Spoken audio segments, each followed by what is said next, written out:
There is a car sitting in American showrooms right now that has been rejected by safety regulators in most of the developed world. Not recalled, not under investigation, not flagged with a warning label, just quietly, completely banned in countries that looked at it and decided it was too dangerous to put on public roads. And you can walk into a dealership today and drive one home. By the end of this video, you are going to understand exactly why cars that earn 5 stars in America sometimes earn 1 star in Europe, and what that gap is quietly costing people on American streets. Stay with me because the specific numbers here are going to surprise you. Let's start with something concrete. December 2018, NCAP, Europe's independent car safety rating body, releases its results for the Jeep Wrangler.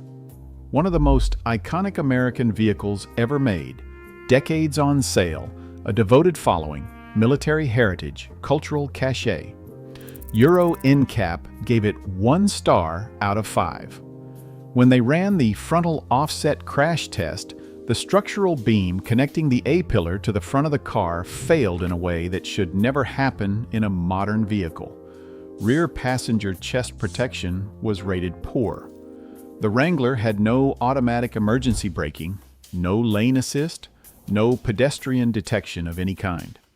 In the safety assist category, the technology designed to stop crashes before they happen, it scored almost nothing because it offered almost nothing. The Wrangler is still on sale in America in 2026. Same fundamental architecture.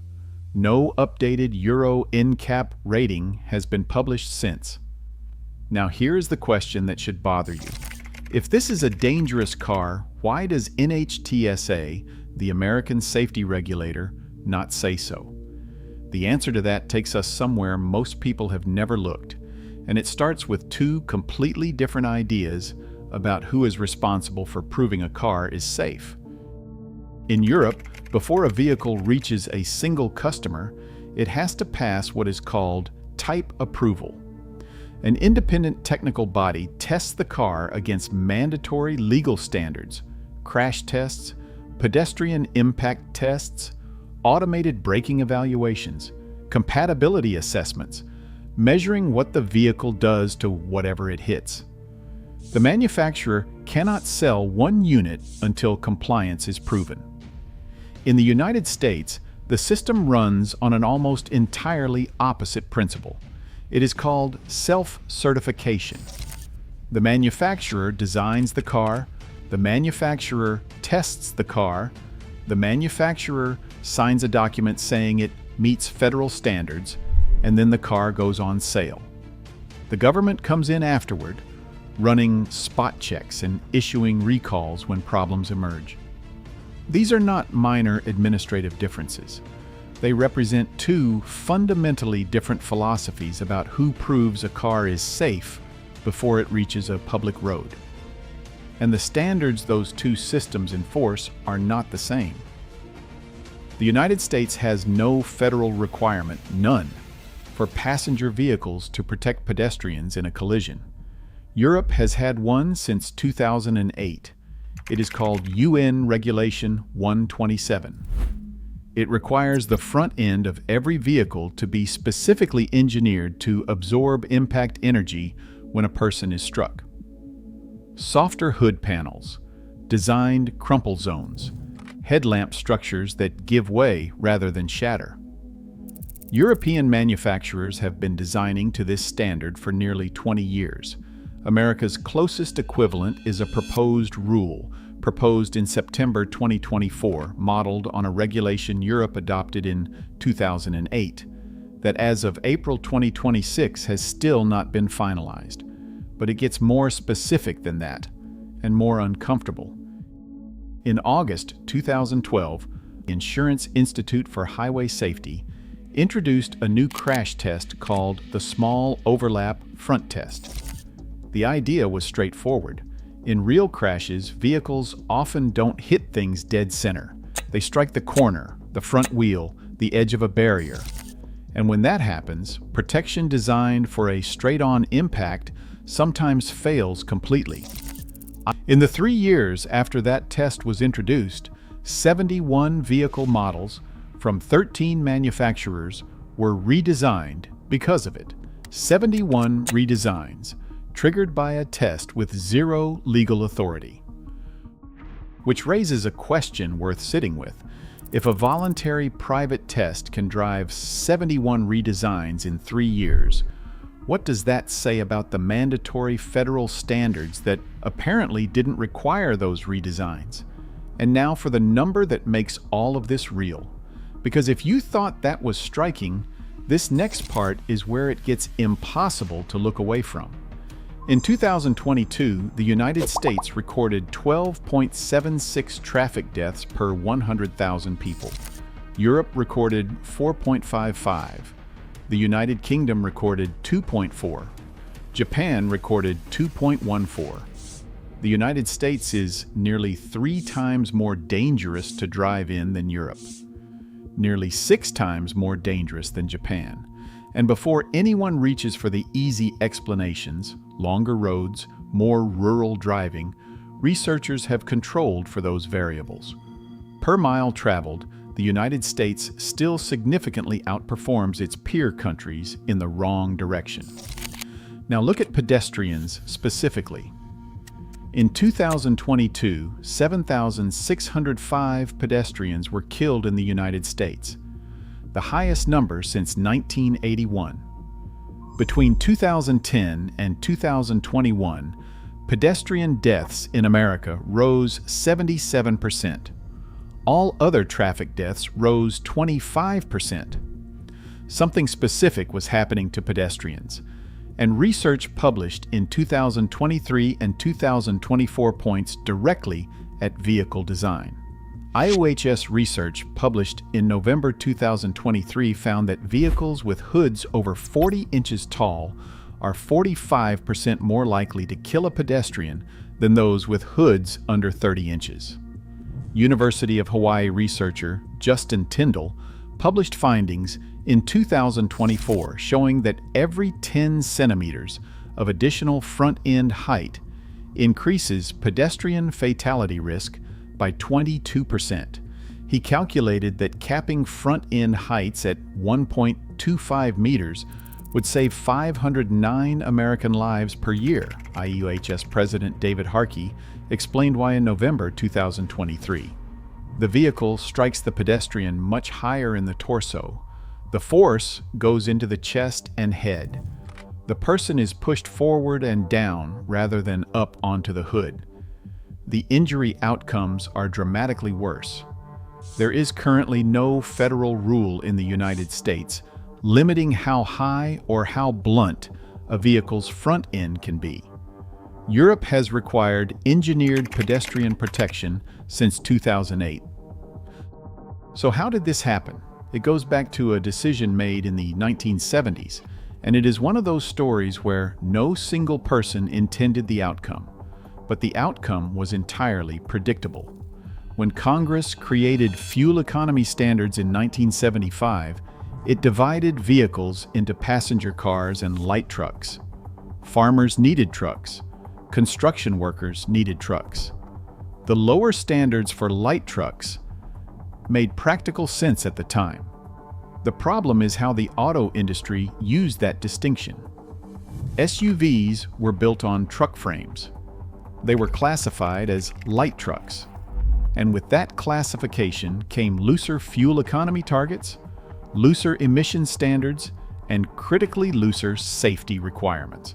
The bumper height standard that applies to every passenger car in the United States, requiring bumpers to sit between 16 and 20 inches off the ground, does not apply to SUVs, does not apply to pickups, does not apply to vans. Not then, not now.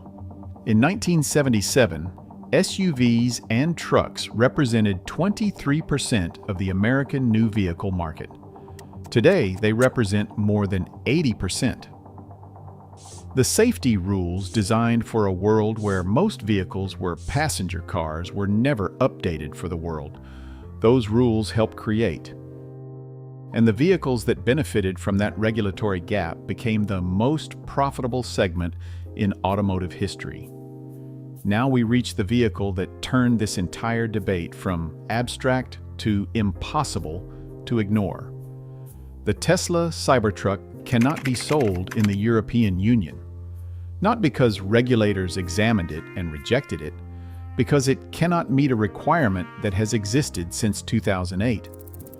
UN Regulation 127 requires that any protruding part of a vehicle must be rounded to a minimum radius of 3.2 millimeters, so that when a pedestrian is struck, the body surface does not act as a cutting edge.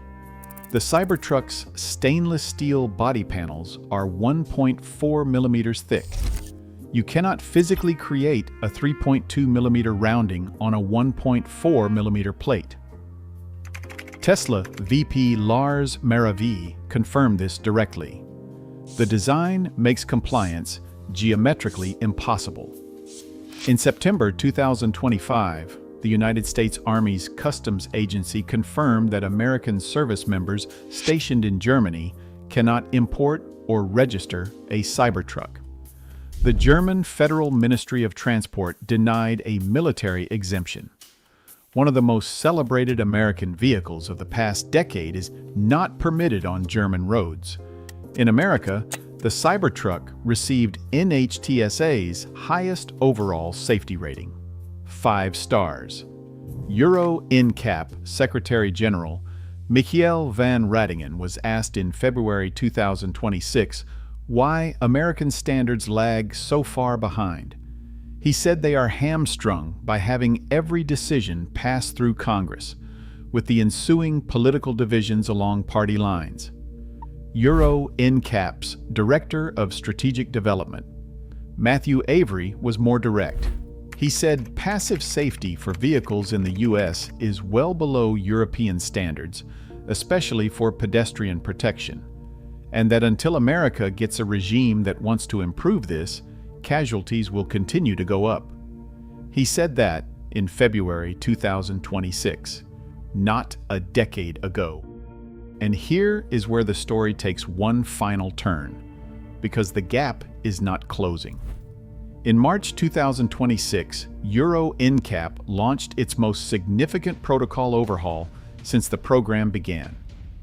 From 2028, a vehicle must score at least 80% in each of 4 safety categories, not averaged together, but each one individually to earn 5 stars. The new requirements include continuous driver monitoring, real-world speed assistance testing across thousands of kilometers of actual roads, and post-crash systems that must keep electric vehicle batteries stable for at least 90 minutes after a collision. None of these requirements exist in American federal law, and while Europe was raising the bar, trade pressure was pushing in the opposite direction. When the EU planned to tighten the loophole allowing American trucks to bypass standard European safety requirements, American trade representatives objected. The European Transport Safety Council's response made the situation plain. The EU had just introduced the world's most advanced vehicle safety standards and was simultaneously being pressured to keep the door open for American vehicles that do not meet those same standards.